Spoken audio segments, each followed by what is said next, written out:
संसार के भोगों में किसी प्रकार की आसक्ति न रहे, और जो साधक है वो उसको नित्य आत्म तत्व का अनुसंधान करना चाहिए। और तो क्या संसार के फिर भोग तो परेशान तो करेंगे, सुख दुख जब जीवन में आए तो वो हमारे मन को व्यतीत तो करें, तो उससे बाहर कैसे निकलें? तो उसके लिए कह के आए थे, ईश शरण हरि यश गुण गाथा द्वंद्व सहन बल भक्ति पैसा।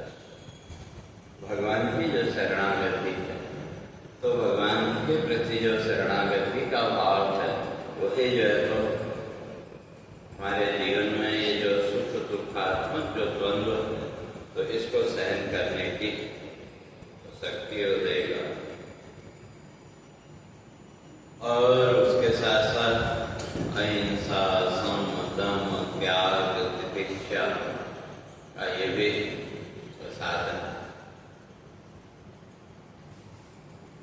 और उसके साथ साथ ज्ञान, वैराग्य आदि जीवन के जो साधन है वो भी जीवन में होने चाहिए। और इन सब गुणों का फल ये है कि धीरे धीरे साधक क्लेश पंचक से मुक्त हो जाए। और जो क्लेश पंचक है, तो पंचक में 5, तो कौन कौन से? अविद्या, अस्मिता, राग, द्वेष और अभिनिवेश। तो अविद्या का अर्थ है जो वस्तु जैसी है ही नहीं उसको वैसा मान लो, या सीधे सीधे कहें तो उल्टा कहें।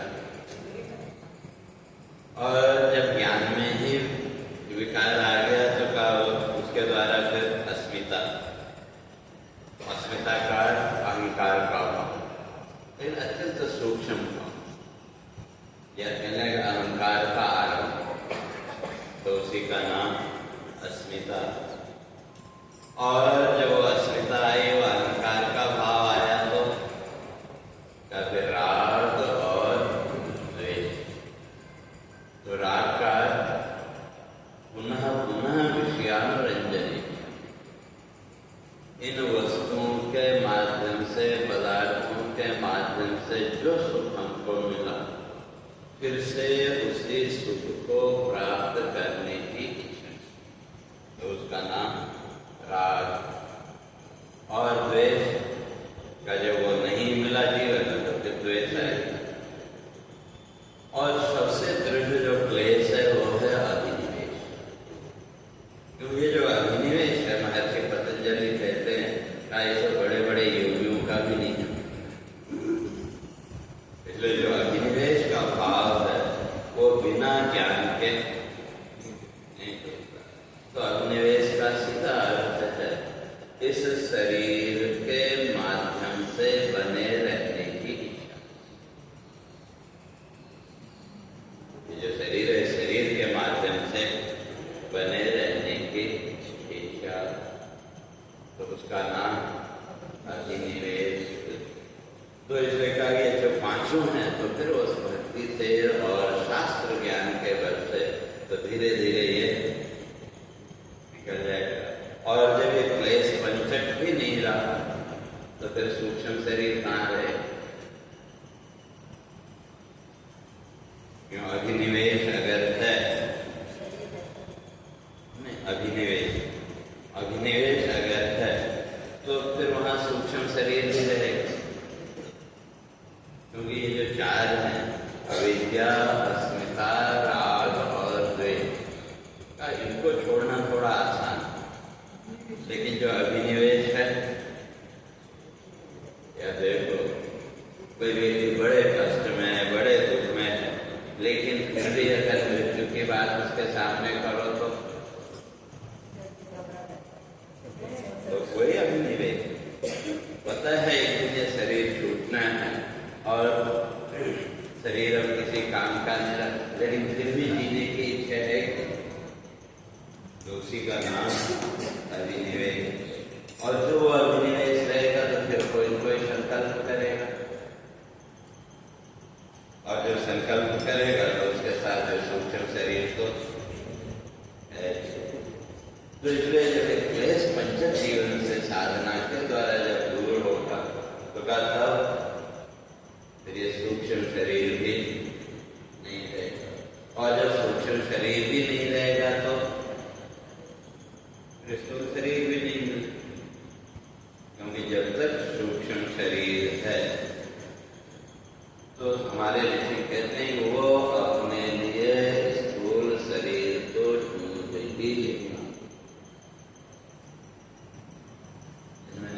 वरदान दिया था कि आपके मन में मोबाइल की कोई इच्छा नहीं, लेकिन किसी ने एक सिम कार्ड आपको गिफ्ट में दे दी,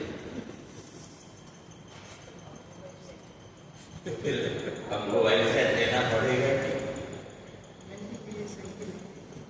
तो वह उसी तरह से जब तक सूक्ष्म शरीर है तो वो अपने लिए स्थूल शरीर ढूंढ ही लेगा।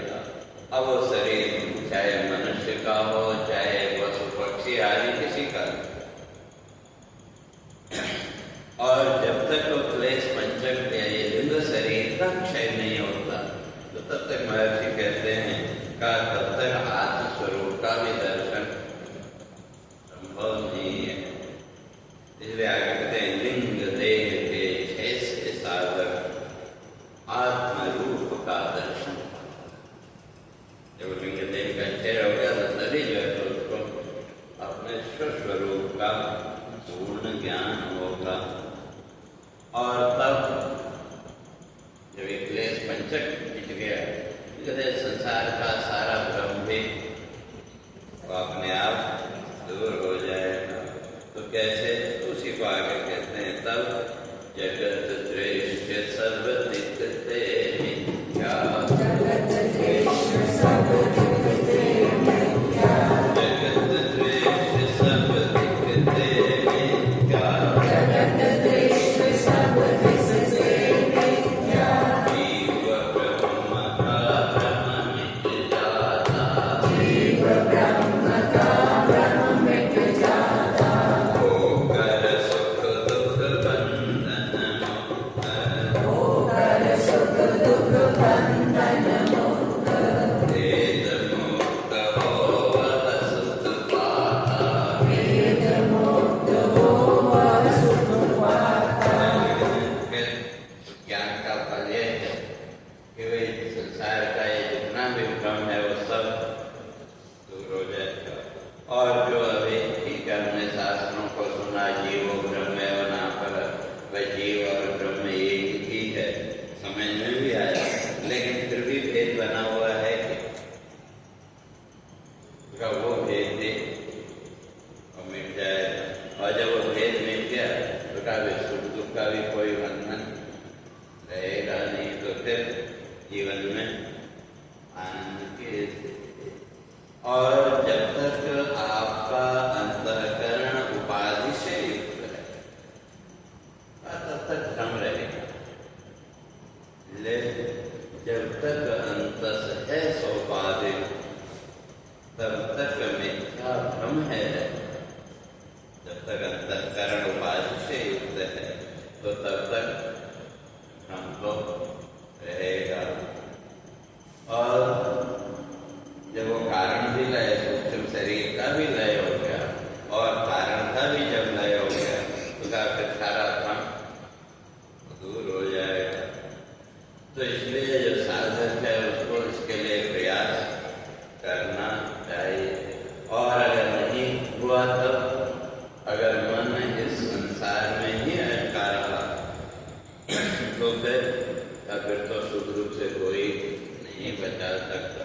तो उसी को आगे कहते हैं विषयासक्त मनुज मन जग के, विषयासक्त मनुज मन जग के, विषयासक्त मनुज मन जग के, विषयासक्त मनुज मन जग से, सुख दुख भोग निश दिन देता, सुख दुख भोग निश दिन देता, भोग कामना मन में रहती, भोग कामना मन में रहती, बुद्धि शक्ति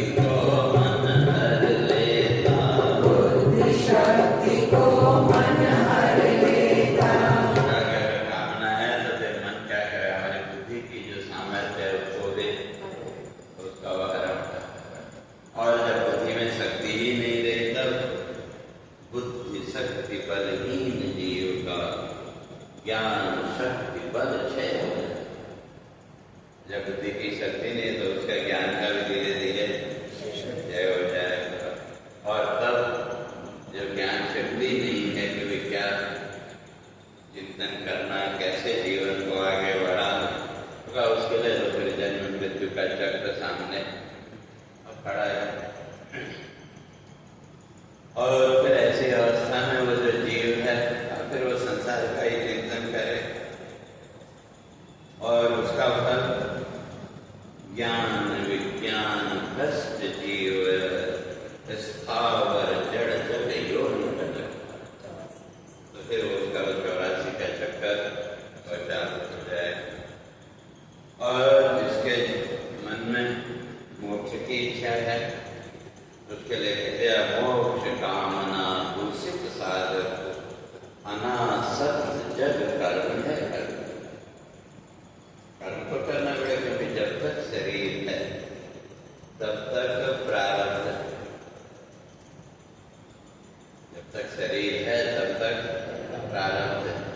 और जब तक प्रारब्ध है वो अपना फल देने के लिए हमें किसी किसी कर्म के साथ जोड़ेगा। तो इसलिए जो साधक है तो क्या फिर वो अनासक्त आसक्ति से रहित होकर के कर्म करता है और धीरे धीरे वो फिर इससे मुक्त हो जाएगा।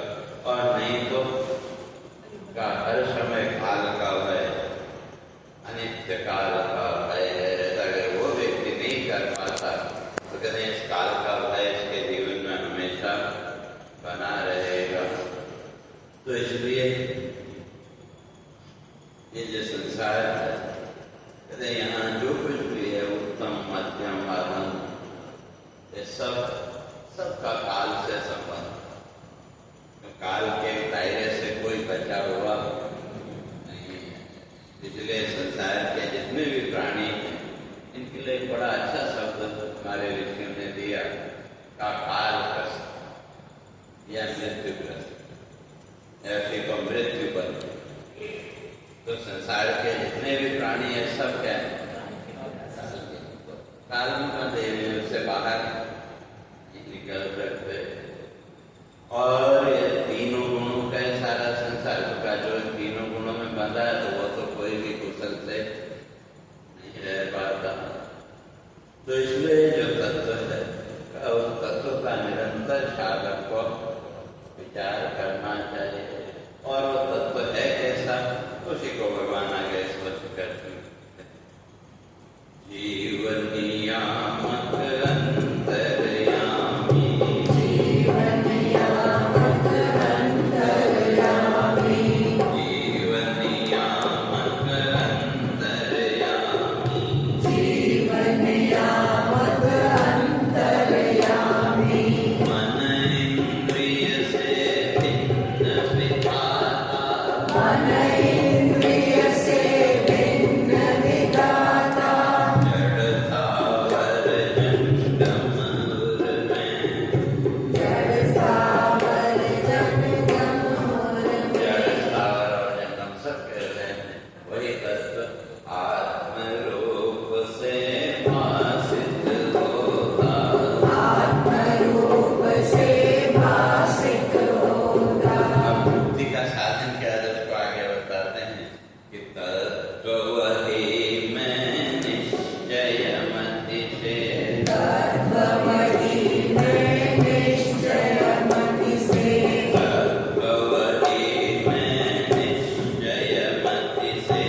कहते हैं इस प्रकार के निश्चय में से जब दृढ़ता आ गई जीवन में तो वो जो है तो मोक्ष का, उससे क्या होगा, हृदय ग्रंथि का, हृदय ग्रंथि जो है मिट जाएगा।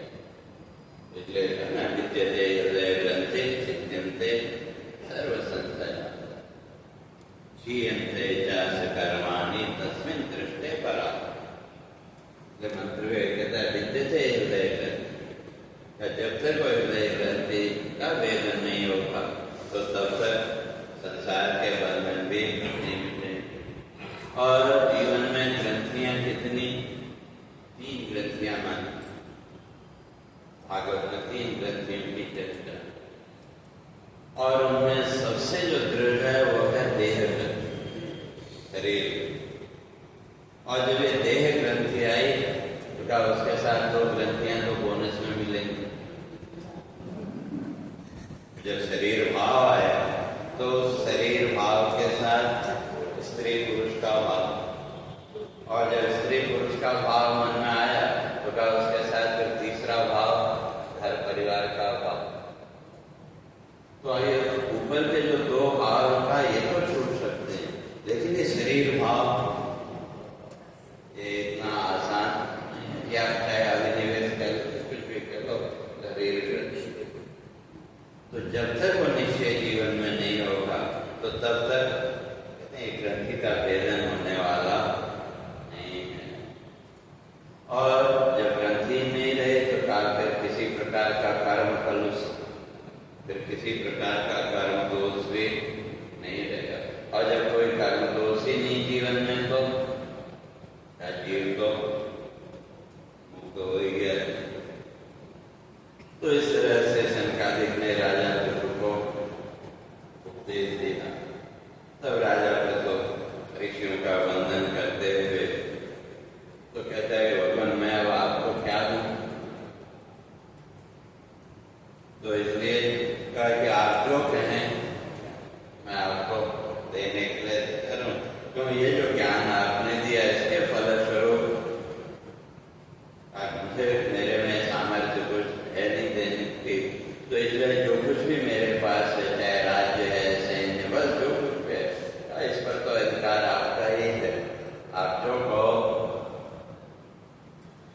तो इसलिए तो कहते हैं कि वे आपने हमारे ऊपर बड़ा उपकार किया, तो इसलिए वह इतनी कृपा रखना कि सदा दुष्ट मोह हम पर भगवान, हमेशा मेरे ऊपर आप अपनी करुणा, अपनी कृपा बनाए रखना। तो आपकी जो करुणा का उसका तो कोई प्रतिकार संभव है ही। और इस तरह से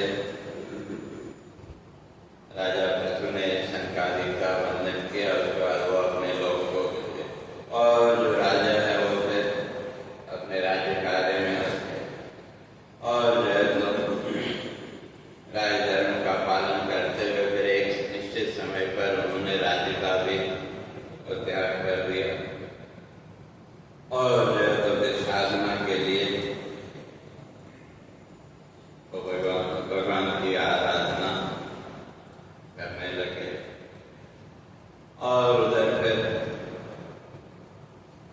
समय के साथ अपने योग बल के द्वारा नष्ट हुई सब जगत कामना, तत्व पंचक का किया विलय, भूत लय करते क्रमिक गति से विराग शक्ति बल प्राण। तो वैराग्य और ज्ञान के माध्यम से भूत लय करते हुए उन्होंने अपने शरीर का त्याग किया। और उधर साथ में पत्नी भी थी, उसने देखा तो उसने भी जो तो उनका जो भी अंत्यकर्म विधि आदि होती। तो इस तरह से यहाँ राजा पृथु की कथा यहाँ पर पूरी होती है। तो उसी क्रम में फिर प्रचेता का वर्णन आता है। कभी पृथु की जो पत्नी थी तो उसका पुत्र हुआ विजिताश्व, जिसने इंद्र को बंदी बनाया। तो उसी क्रम में फिर प्राचीन वर्ग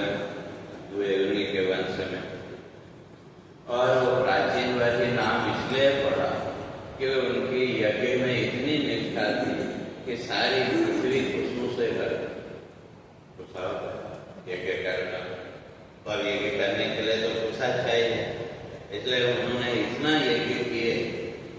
और उस यज्ञ के लिए पूछा की आवश्यकता है, जहाँ भी तो है भाई पूछा तो सारी पृथ्वी एक बार अच्छे हुए सब से पर, तो इसलिए उनका नाम पड़ा प्राचीन गर्गी। तो उन्हीं के वंश में थे प्रचेतादि थे। और वो जो प्रचेतादि थे तो वो भी तपस्वी थे और भगवान शिव से जो है तो उन्होंने तत्व का ज्ञान प्राप्त किया।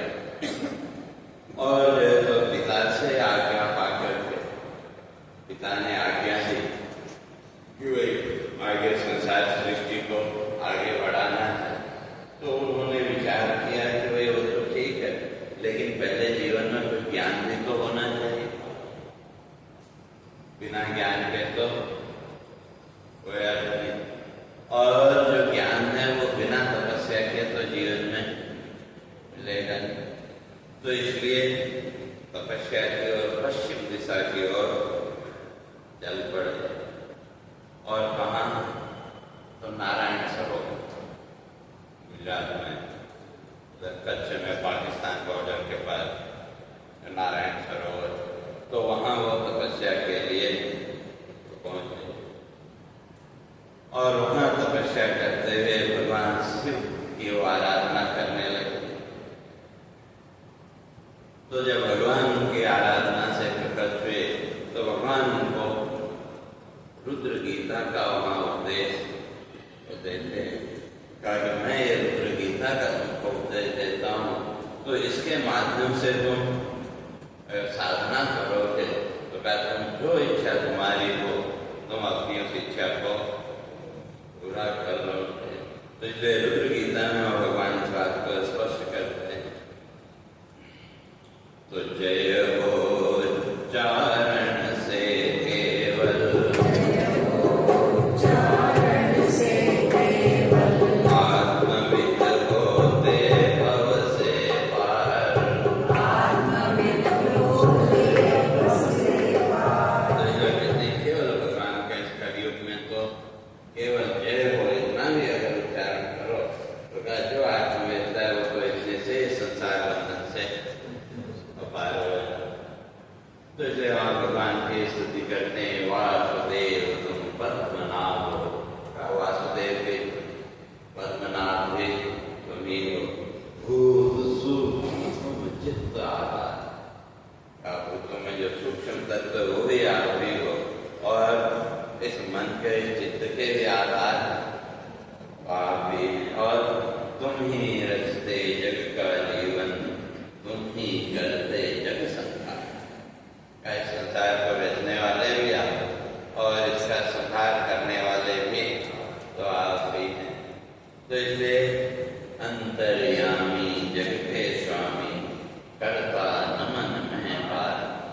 हे अंतर्यामी, इस संपूर्ण जगत के अधिपति स्वामी तो आप ही हो, तो आपको हम नमस्कार करते।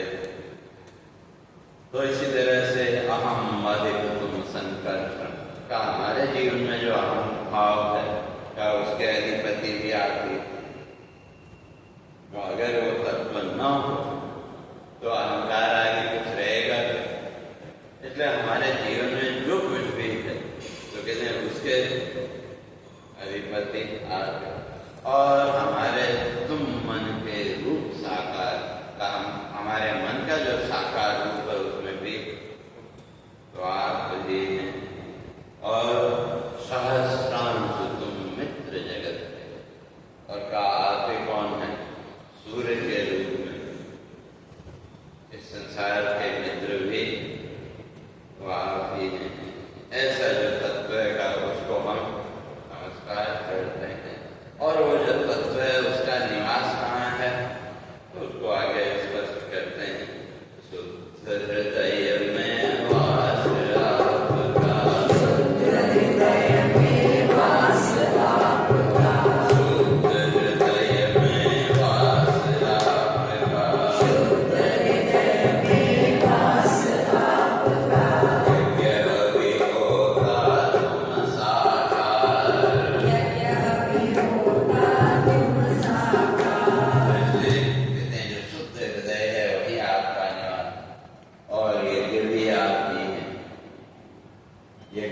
कर्तावी आप भी हैं और उस यज्ञ को स्वीकार करने वाले भी आपके अलावा तो और कुछ है। तो इसलिए सब जय लोक, पुण्य लोक, वैकुंठ, स्वर्ग आदि और जीवन का जो व्यवहार और प्रवृत्ति निवृत्ति फल साधन, प्रवृत्ति निवृत्ति कर्मों का जो फल है कहते हैं वो भी और आदि मृत्यु भी का मृत्यु के रूप में भी आप भी पिछले धर्म मंत्र तुम ज्ञान शक्ति का धर्म भी आप, मंत्र भी आप, ज्ञान भी आपके अतिरिक्त और कुछ सही नहीं। ऐसा जो तत्व का उसकी वंदना वो करते हैं। तो जो स्थिति तो काफी लंबी है, तो इसलिए कहने का अर्थ है कि कहते हैं कि आपके अतिरिक्त तो और कुछ है ही नहीं।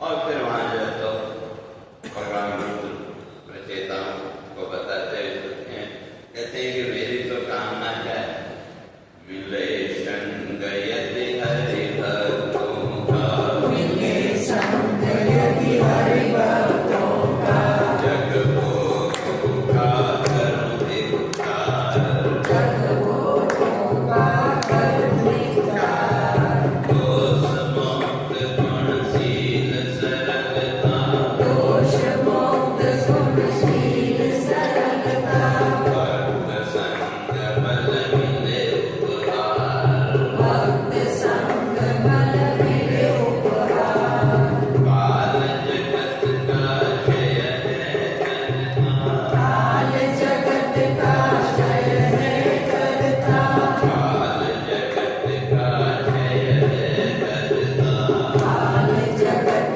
का क्षय है करता, शरणागत पर नहीं अधिकार, शरणागत पर नहीं अधिकार, अंतर्यामी जग के स्वामी, अंतर्यामी जग के स्वामी, करतन मन में बारंबार, करतन मन में बारंबार। भगवान कहते हैं अगर भगवान के भक्तों का संग मिल जाए तो क्या मैं जो इस संसार का भी त्याग करने के लिए तैयार हूं। तो ऐसी दृढ़ निष्ठा होनी चाहिए।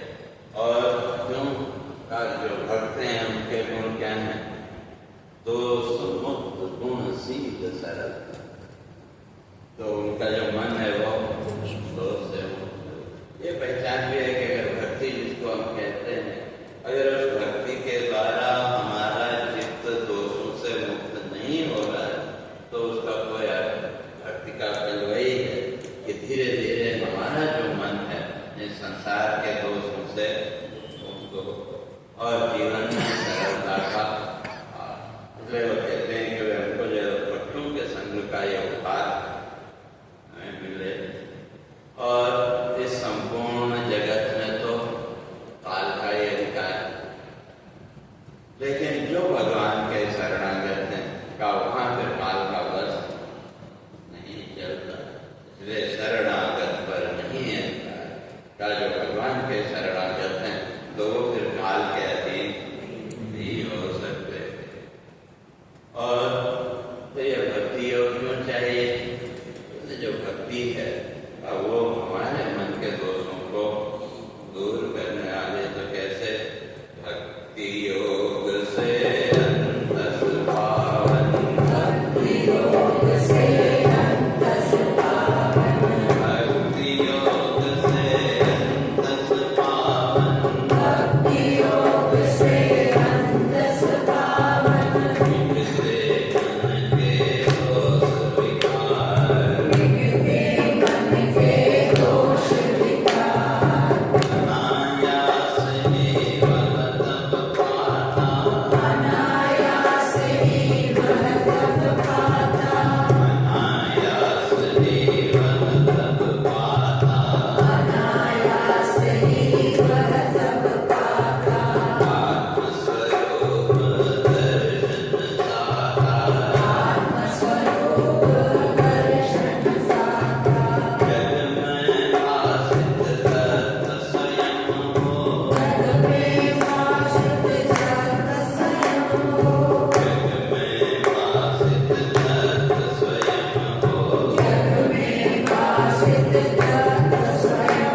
भगवान रुद्र कहते हैं कि वे ये ब्रह्मा जी ने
बात तो मैंने कभी सोची ही नहीं।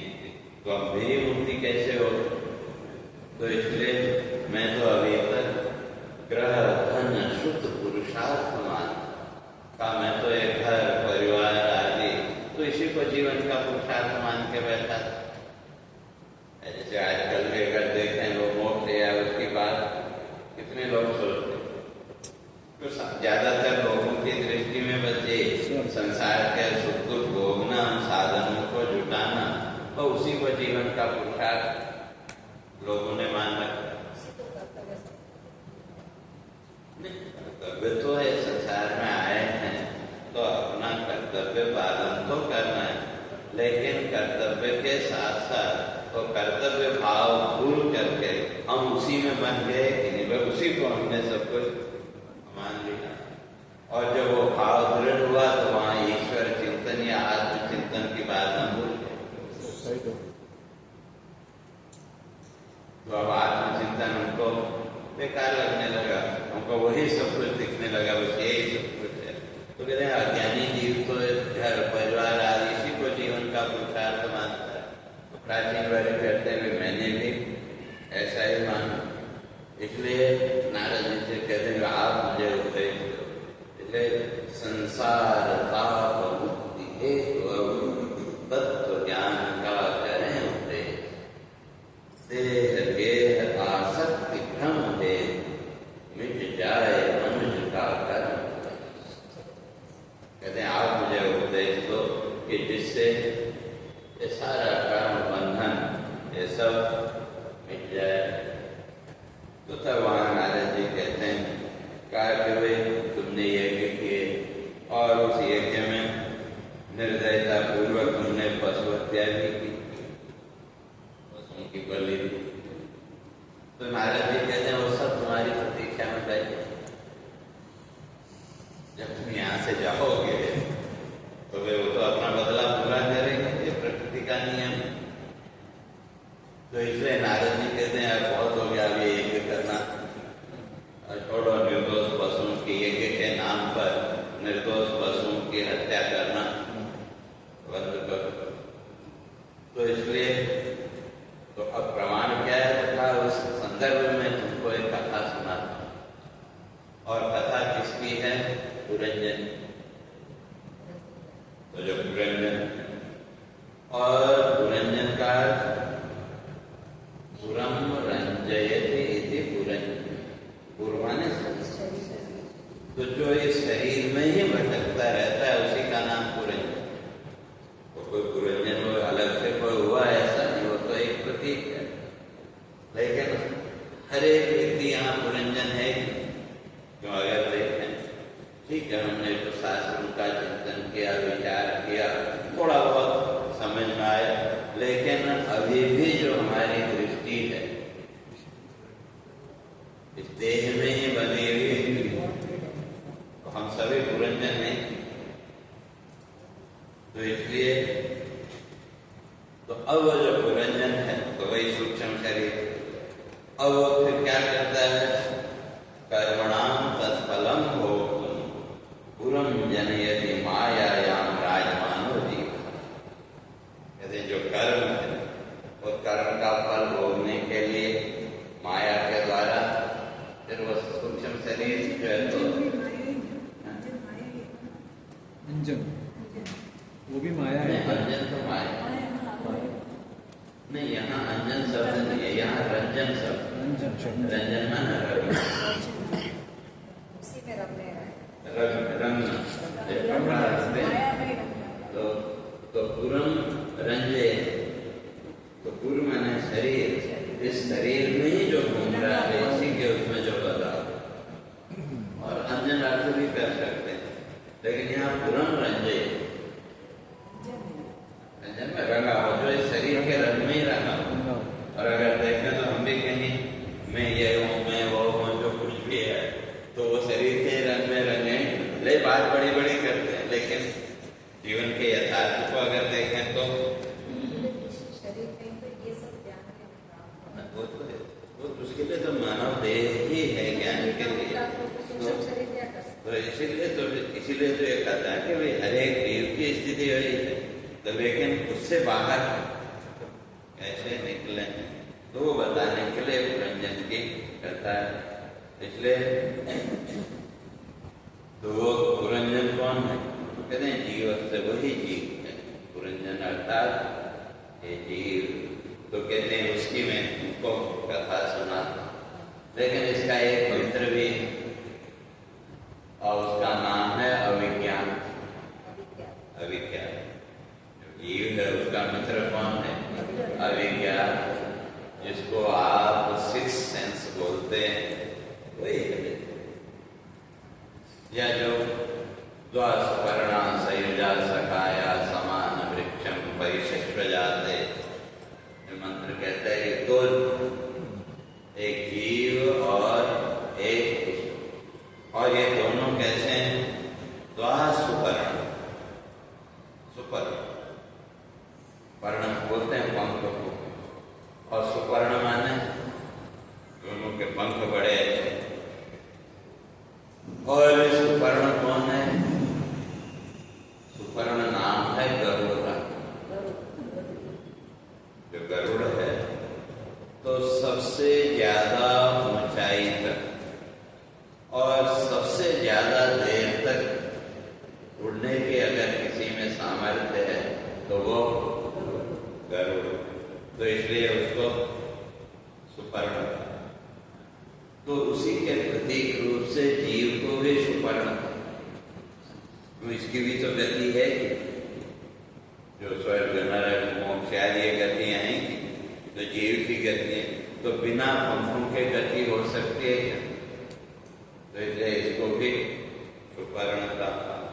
और उसी तरह से जो ईश्वर है, तो ईश्वर भी हमारे यहाँ नित्य नहीं, ईश्वर भी एक उपाधि, तो उसकी भी गति, इसलिए हर कल्प का ईश्वर अलग अलग। और ईश्वर कौन है? तो महर्षि पतंजलि ने स्पष्ट कर दिया, क्लेश कर्म पाप आशय अपरामृष्ट पुरुष विशेष ईश्वर। क्यों सामान्य व्यक्ति के जीवन में चार चीजें, क्लेश कर्म विपाक और आशय। क्लेश को भी सुन के आए, 5 क्लेश, और 3 प्रकार के कर्म, पाप पुण्य और मिश्रित कर्म। और जब वो कर्म है तो उसका विपाक पकना, उसका परिपक्व होना, और चौथा आशय उस कर्म का फल। तो जिसके जीवन में ये चारों हैं उसका नाम जीव, और जिसने साधना के द्वारा स्वयं को इन चारों से ऊपर उठा लिया उसका नाम ईश्वर। वो कोई भी हो सकता। अब फिर वहां भी मेरिट के हिसाब से नंबर आएगा ईश्वर बनने का, जिसके जितने उस हिसाब से उसको ईश्वर बनने का अवसर उसको मिलेगा। तो इसलिए वो जो ईश्वर है तो गति उसकी, लेकिन वो अविज्ञान है। तो इसलिए कहते हैं वो जो पुरंजन है उसका एक मित्र भी है अविज्ञान, और वो जो अविज्ञान है का वो बार बार समझाता रहता है, सावधान करता रहता है, लेकिन फिर भी जीव उसकी बात नहीं सुनता। तो इसलिए कहते हैं मैं वो कथा तुमको सुनाता हूँ। तो पूर्व काल में वीर यशस्वी,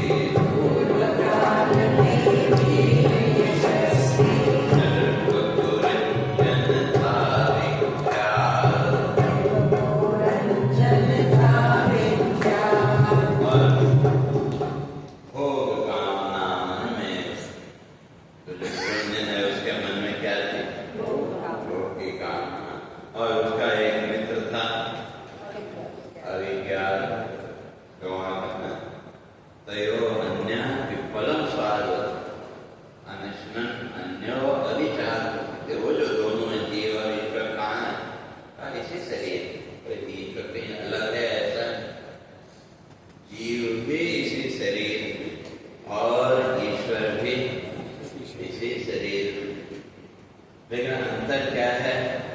का जो जीव है वो पिप्पलम स्वादुवती, का वो इस संसार के फल चखता रहता है, संसार के शुद्ध फलों का स्वाद लेता है।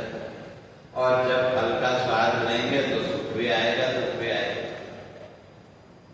वो सहज जैसे मान लो आप किसी बगीचे में गए, बाग में गए, वे आज तो ताजे फल तोड़ के गए, आपने एक फल को देखा, दूर लगा कि वो अच्छा हो, और उसको फल को लेके जो भी आपने कल्पना की, तो जरूरी नहीं कि वो 100% पूरी हो, वो कभी भी संभव नहीं।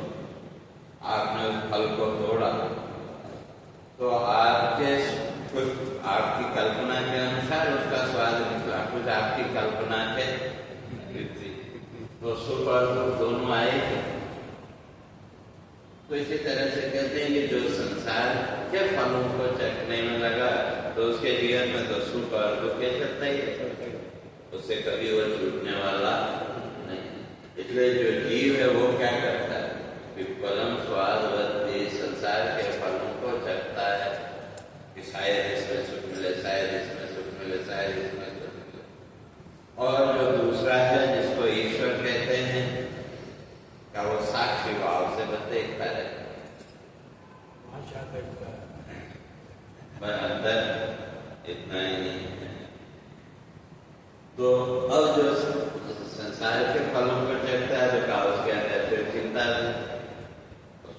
सहज भाव से आई।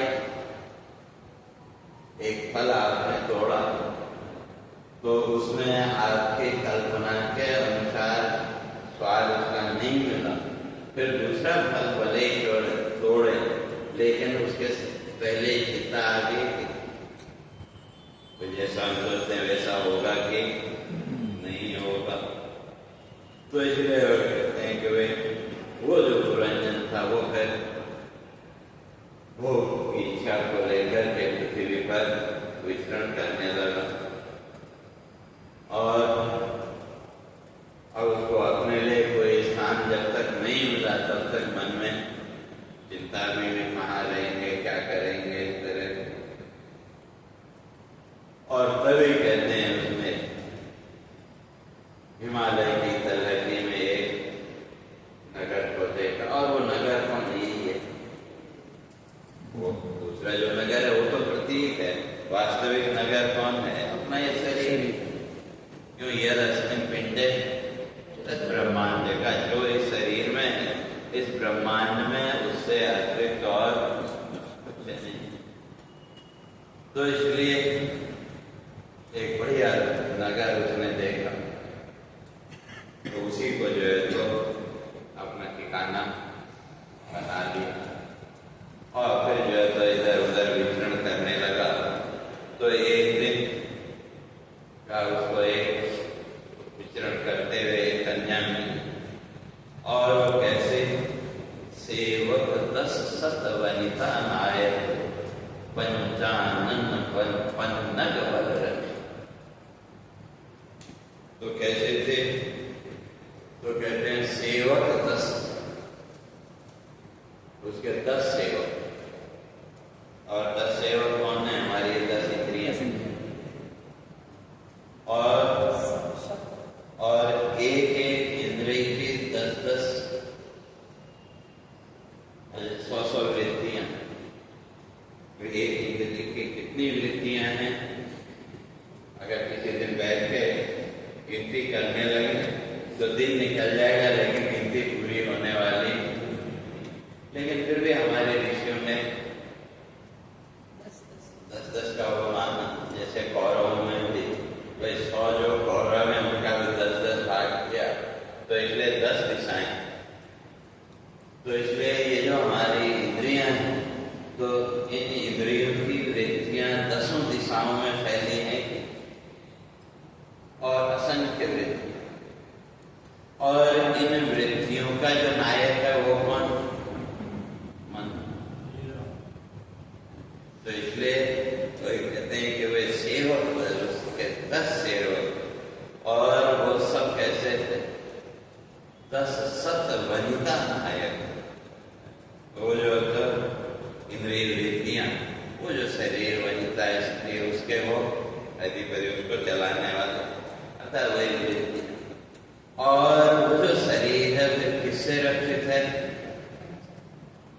पंचानन पन्नग बल रक्षे, 5 मुख वाला सर्प। और वो 5 मुख वाला सर्प कौन है? प्राण, प्राण। 5 मुख है ना, प्राण, अपान, व्यान, समान, उदान। तो 5 मुख वाला ये सर्प। और ये जो सर्प है ये इसकी रक्षा कर रहा है सूर्य। जब तक प्राणवृत्ति चल रही है तब तक ये दूर है, और जहां वो प्राणवृत्ति हटी कामना तो कहते हैं ऐसा उसको। और तब वो जो स्त्री उससे वो पूछने लगा, तभी पुरंजन लगा पूछने, कमल लोचना तुम हो, उमा रमा या तुम ब्रह्माणी। तुम उमा हो, रमा हो या ब्रह्माणी। उमा माने पार्वती, रमा लक्ष्मी और ब्रह्माणी सरस्वती। इन तीनों में से तुम कोई हो, या वन वन विचरण करती कौन? का तुम यहाँ विचरण कर रही हो, तुम कौन हो? अपना परिचय मुझे दो। अगर मानवी तुम हो दे, अगर इन तीनों में से तुम नहीं, तुम कोई मनुष्य हो तो मेरी इच्छा पूर्ण करो, मेरे साथ विवाह करो। तो कहते हैं कि वो जो है तो वो जो कन्या थी उसने भी उसके पुरंजन की बात मान ली। तो तब वहां वो कहते हैं क्या ये तो मेरे लिए अहोभाग्य है, भाई आप जैसा व्यक्ति मुझे मिले का ये मेरे अहोभाग्य। तो इसलिए कहा कि मैं जीवन के सब भोग तुमको दूंगी। तो इस तरह से दोनों में समझौता हो गया, तो दोनों ने विवाह कर लिया। और तो अब 2 नागरिक, अंधे नागरिक, और वो कौन है? निर्वाक और वेशकृत नाम के 2 अंधे नागरिकों की सहायता से तो पुरंजन जो है तो, और अंधे नागरिक के दोनों दृष्टि है, क्योंकि ज्ञान के बिना, शास्त्र के बिना तो ऋषियों ने जीव को अंधा ही माना। शास्त्र के ज्ञान के बिना ये जो जीव है वो क्या है? वो अंधा है, भले ही अपने को कुछ भी मानता रहे, लेकिन वो शास्त्र ज्ञान के बिना जो जग वो में डूबा हुआ का वो तो अंधा है। और एक सामान्य व्यक्ति की तरह वो जो पुरंजन था वो भी फिर स्त्री का अनुसरण करने लगा। और एक दिन शिकार के लिए गया तो वहां देर हो गई, और जब वापस आया वह अपने राज्य में, तो वो जो उसकी जो पत्नी थी वो नाराज होकर के बैठ गई। तो फिर उसको उसने मनाया गया। तो इन्हें इस तरह से जीवन का बोध भोगते हुए आगमन हुआ काल कन्या।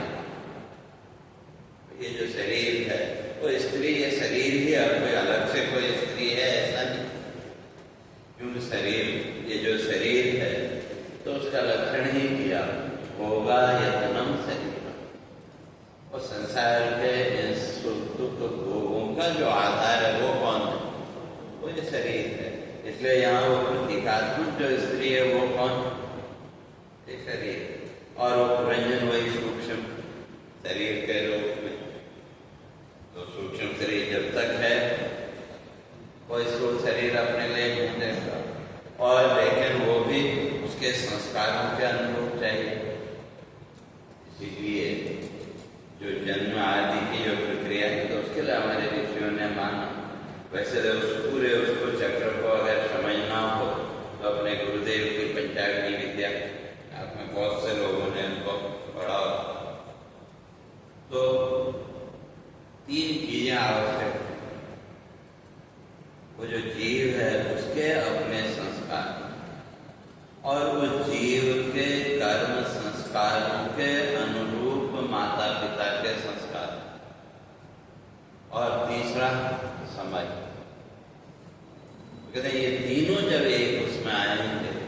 तभी जीव का गर्भ में आगमन होगा। लेकिन उतनी देर तक तो वो जो सूक्ष्म शरीर बद्ध जीव है का उसको उतनी देर तो भटकना पड़ेगा। और वो भटकते भटकते कहाँ कहाँ भटकेगा, लेकिन जब वो समय आएगा तो उस समय में फिर उसने उस शरीर को जीवन के भोगों को पूरा करने का, सुख भोग का कर्म फल भोगने के लिए शरीर प्राप्त किया और अपने जीवन के भोग भोगता रहा। लेकिन कब तक? लेकिन एक समय आया तो कहा जो काल कन्या है उसका आगमन, चंद्रवेग और काल कन्या, ये दो। तो जिसको हम वृद्धावस्था कहते हैं तो वो वृद्धावस्था, और जो चंद्रवेग नाम का जो शक्ति है उसका जब आक्रमण हुआ तो अब धीरे धीरे शरीर शिथिल होने लगा। और जो काल कन्या है अर्थात काल की पुत्री, तो वो है जरावस्था। जरावस्था में जब शरीर एकदम जर्जर हो जाता है तो उस समय उठना बैठना भी मुश्किल हो जाता है, तो वो जरावस्था। और जीवन की सबसे दुखदायी जो अवस्था है वो जरावस्था को ही माने, क्यों उसमें जीव स्वयं भी दुखी होता है और जो उसके साथ में है वो भी दुखी। इसलिए सबसे दुखद अवस्था जो है वो जीवन की जरावस्था को माना। वैसे तो 10 अवस्थाएं शरीर, लेकिन शरीर की सबसे कठिन अवस्था वो जरावस्था। और वो जो पुरंजन था तो कहते हैं अपने जीवन का क्षय करते करते वो भी क्या करता था, तो प्राचीन वाली को नारद जी समझा रहे कि भाई तुम्हारी तरह वो भी पशु हिंसा आदि करता था और देव पितर सबका पूजन भी करता था, लेकिन हिंसा में पूजन, तामसिक पूजन। तो इसलिए फिर काल के समय के साथ कहते हैं वो चंद्रवेग का भी आक्रमण और उसके साथ काल कन्या का भी आक्रमण। तो ये काल कन्या है कौन, तो उसका वर्णन नारद जी करते हैं।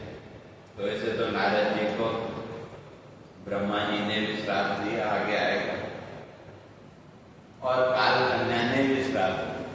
तो नारद जी कहते हैं एक बार विचरण करते हुए वो काल कन्या मुझे मिली, तो उसने मेरे से प्रणय निवेदन किया, मैंने उसको ठुकरा दिया, तो तब वो काल कन्या ने मुझे श्राप दे दिया वे तुम कहीं भी स्थिर नहीं रह पाओगे। और ब्रह्मा जी ने भी श्राप दिया। तो ब्रह्मा जी ने जब सृष्टि प्रकट की, अपने पुत्रों को बोला कि वे जाओ सृष्टि करो, तो नारद जी आ गए भी, कहाँ चक्कर में पड़ रहे, सृष्टि करना है करो, लेकिन पहले ज्ञान तो प्राप्त करो, और ज्ञान प्राप्त करने के लिए तपस्या करनी पड़ेगी। तपस्या में लगा दिया। फिर ब्रह्मा जी ने दोबारा मानसिक सृष्टि प्रकट की, फिर उनको भेजा, तो नारद जी फिर गए, उनको भी फिर तपस्या में लगा दिया। तो तब वहां ब्रह्मा जी ने नारद जी को श्राप दिया, कहा तुम मेरे कार्य में विघ्न डाल रहे हो, इसलिए मैं तुमको श्राप देता हूँ, तुम आज से कहीं भी एक जगह स्थिर नहीं रह पाओ। और जब स्थिर ही नहीं रहोगे तो किसी को तपस्या आदि भी कैसे लगा। तो तब फिर आगे जो है तो सृष्टि का और जो है तो तब उसने जो है तो मुझे श्राप दिया, और तब कहा कि वे मैंने उसको जो मार्ग बताया, तो कहा कि तुम यमन राज के राज्य में जाओ, तो वहाँ जो है तो तुम्हारा जो प्रवेश अलक्ष्य लक्षित होगा, क्या तुम किसी को दिखाई नहीं दो, लेकिन तुम संसार के अपने जो भोग है वो तो पूरा करो।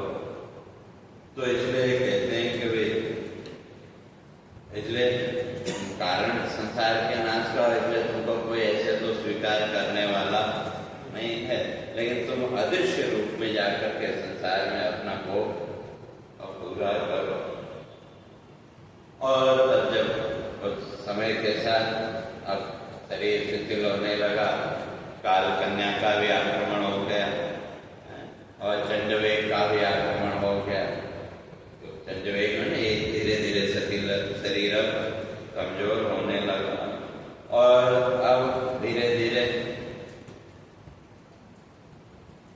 तो अब जब वो काल कन्या पहुंची तो उसने क्या किया? उसने काल कन्या का पालिंगन हुआ नष्ट सब संचित वैभव, जितना भी अब हमने वैभव इकट्ठा किया था दूसरा नहीं शरीर का, तो उस काल कन्या के आक्रमण के साथ ही वो सब नष्ट हो गया। और ऐसा होते होते अब अंतिम समय निकट आया। अब वो जो है तो अंतिम समय फिर क्या देखता है जी? देख पुरी को नष्ट भ्रष्ट तब,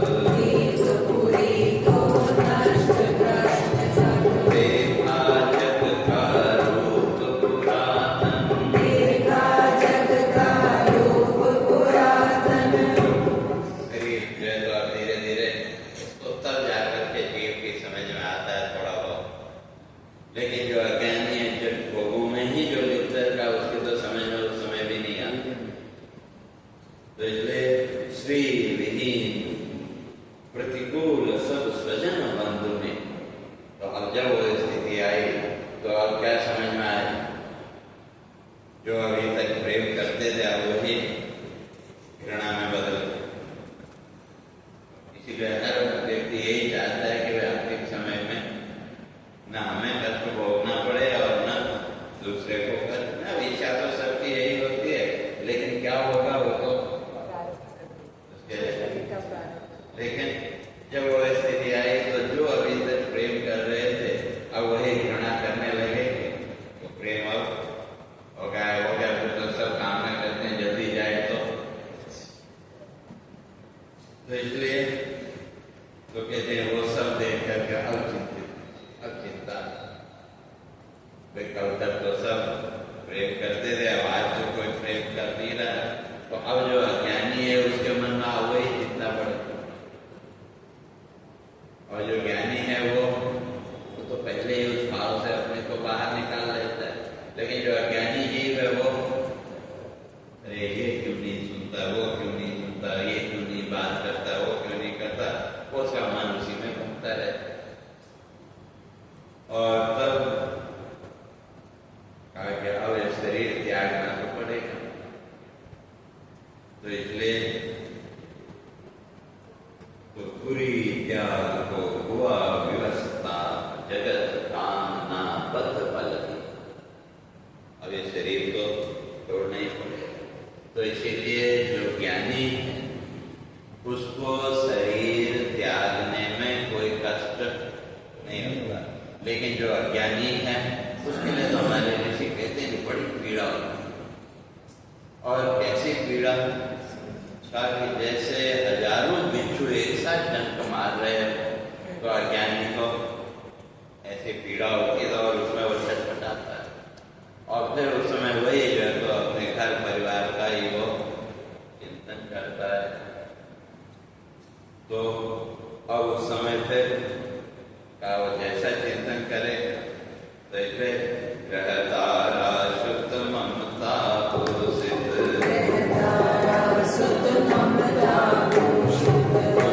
जगत का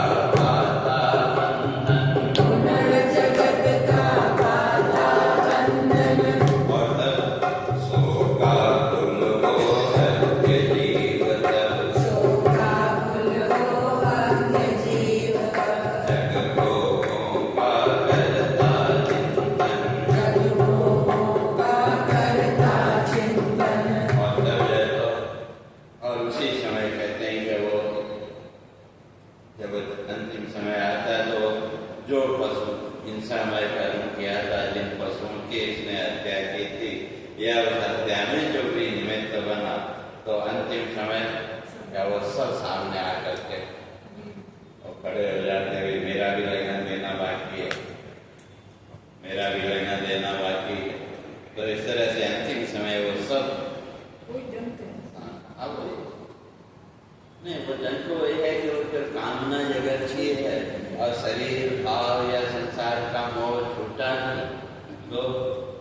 वो पीड़ित करे, तो इसलिए वो अब छोड़ना नहीं चाहता, लेकिन छोड़ना पड़ेगा। जैसे कई बार उदाहरण देता हूँ, तो आप ट्रेन में यात्रा कर रहे हैं, तो आपका स्टेशन आने से पहले आप अपना सब सामान वामान बांध के तैयार कर लेते हैं कि?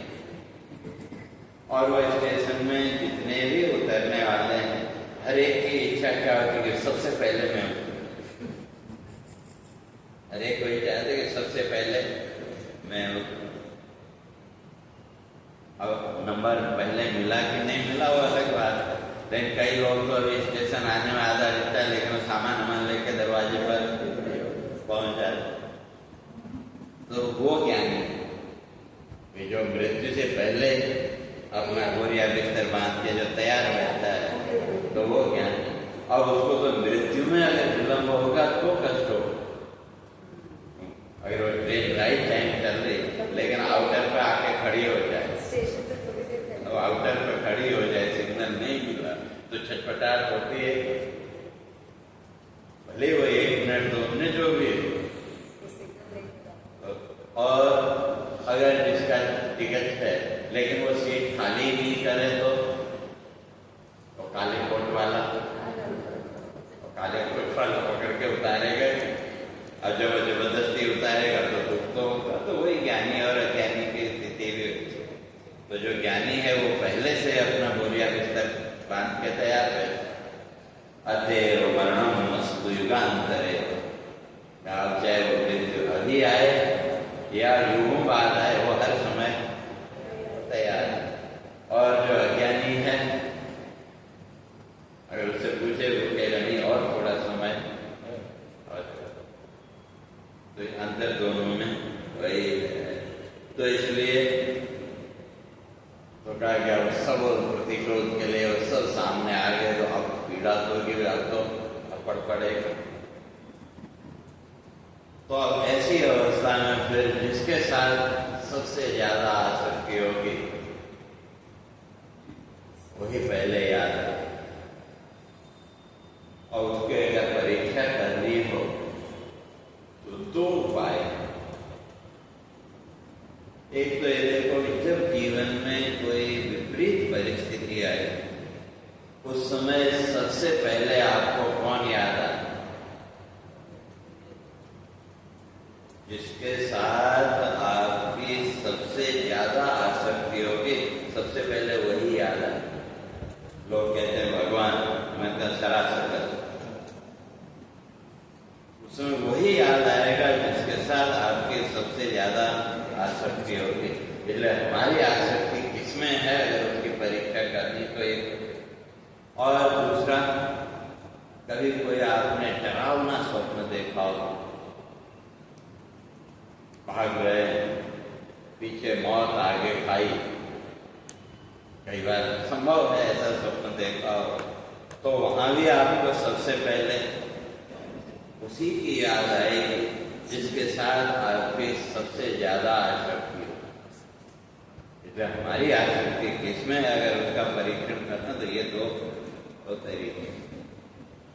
फिर बाकी तो बाद में, फिर इसके बाद ये नहीं तो ये नहीं तो ये, भगवान का नंबर तो अंत में आ। अंतिम समय तो भगवान ही चाहिए। लेकिन आपका भाव किसके साथ है, वही याद आएगा जिसके साथ आपके सबसे ज्यादा आसक्ति होगी। आपका भाव जहां दृढ़ होगा, भगवान में होगा तो याद आएगा, भगवान में होगा तो भगवान याद आएगा। तो उसी का आधार पर फिर संकल्प करे। अब ये जो पुरंजन है, तो इसकी तो आसक्ति कहाँ है? तो इसलिए अंत काल मन वनिता चिंतन, अंत काल मन वनिता चिंतन, अंत काल मन वनिता चिंतन, अंत काल मन वनिता चिंतन, वितर्क सुखाकार रूप साकार, वितर्क सुखाकार रूप साकार। अंत समय मन चिंतन जैसा वैसा पाता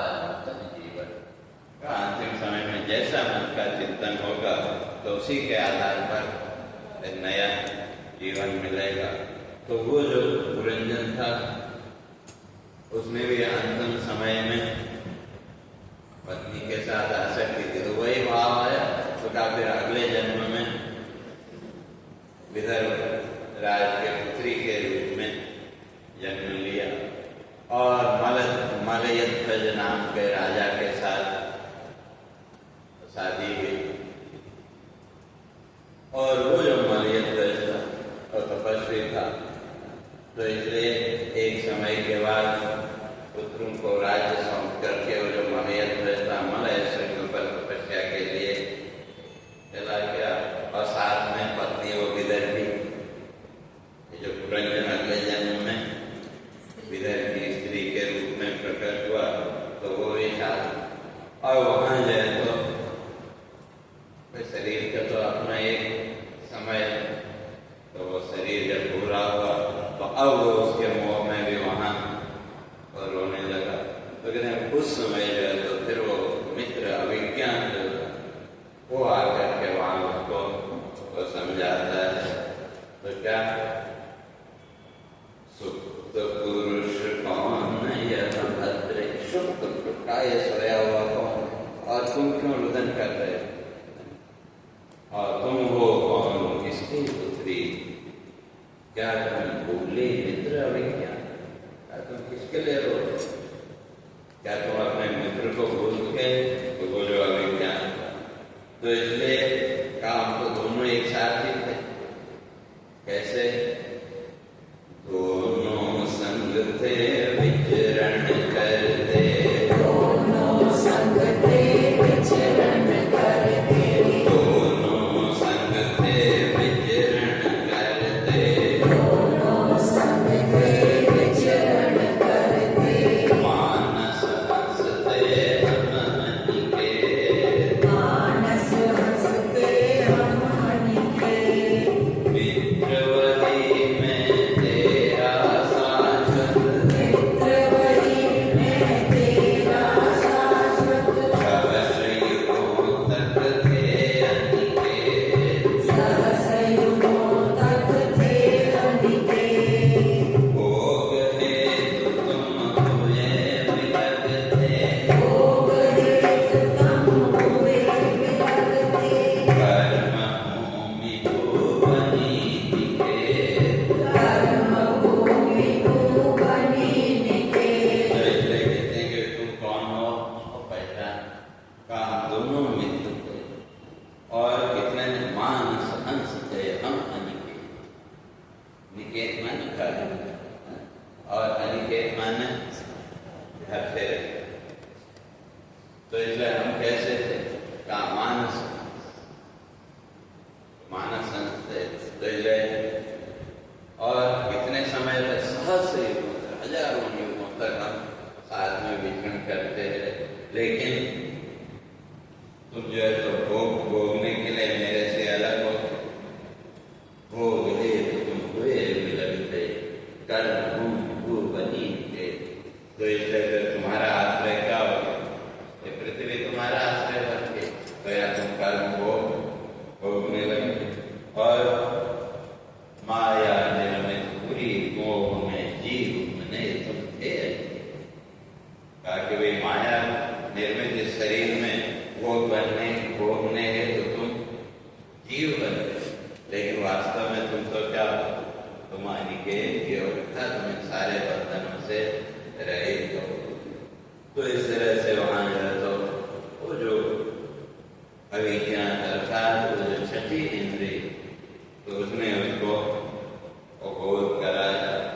तो इसलिए वो आगे फिर कहते हैं कहा कि भाई ये संसार कैसा है, उपवन पंच विषय पुरी के, पवन पंच विषय पुरी के, प्राण चित्र नौ शोभा पाते, प्राण चित्र नौ शोभा पाते। पहले 5 बगीचे, अर्थात ये 5 इंद्रियों की वृत्तियां, ये 5 बगीचे हैं इस संसार में।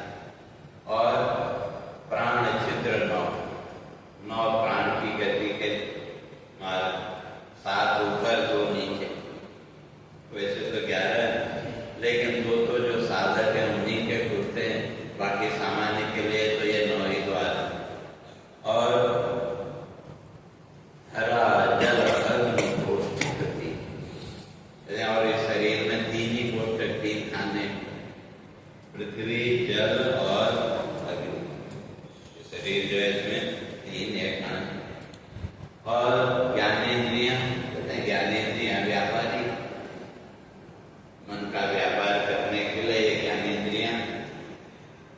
किसके व्यापारी, तो इनके द्वारा संसार का सारा व्यापार चलता है। तो इसलिए कहते हैं कि वो प्राण शक्ति के द्वारा ये शरीर, जब तक वो प्राण शक्ति है तब तक, और इस शरीर में का इसका जो अधिपति है बुद्धि स्वामिनी शक्ति अता, कहते हैं इसका मालिक कौन है, का बुद्धि है इसकी स्वामी, लेकिन हम उस बुद्धि का उपयोग जीवन में करते ही, तो और जब उसका उपयोग नहीं करते तो क्या फिर धीरे धीरे जो ज्ञान शक्ति है वो हमारी होने होती जाती है और हम अपने स्वरूप को भूल जाते हैं। तो इसलिए उसको कहते हैं इसी तरह तुम भी अज्ञानी बन चिंतन कर, तुम भी अज्ञानी बन करके जो है तो इस संसार का ही चिंतन करते थे। तो इसलिए तुम अपने स्वरूप को समझो। तो कैसा स्वरूप है तुम्हारा? नहीं तेज का कोई बंधन, नहीं तेज का कोई बंधन, नहीं तेज का कोई बंधन, नहीं देह का कोई बंधन, नहीं जगत से कोई नाता, नहीं जगत से कोई नाता, नाम रूप से भिन्न तत्व तुम, नाम रूप से भिन्न सर्व तुम, नाम रूप से भिन्न तत्व तुम, नाम रूप से भिन्न तत्व तुम, नहीं रूप यह तेरे भाता, नहीं रूप यह तेरे भाता, रूप सभी यह माया कल्पित, रूप सभी यह माया कल्पित, रूप सभी यह माया कल्पित, रूप सभी यह माया कल्पित, मानस हंस तुम शुद्ध स्वरूप, मानस हंस तुम शुद्ध स्वरूप, मैं हूँ मित्र सनातन तेरा, मैं हूँ मित्र सनातन तेरा, मैं हूँ मित्र सनातन तेरा, मैं हूँ मित्र सनातन तेरा, विद्या अविद्या भासित रूप, विद्या विद्या भासित रूप। तो इस तरह से जब विज्ञान दर्शन को दिया तब जो पुरंजन कहते हैं उसका ज्ञान दूर हुआ, तो उसको हम दूर हुआ, उसका आत्मज्ञान प्रकट हुआ, तो उस संसार के बंधन से मुक्त हुआ। तो इस तरह से पुरंजन की यहाँ कथा। और ये जो पुरंजन है,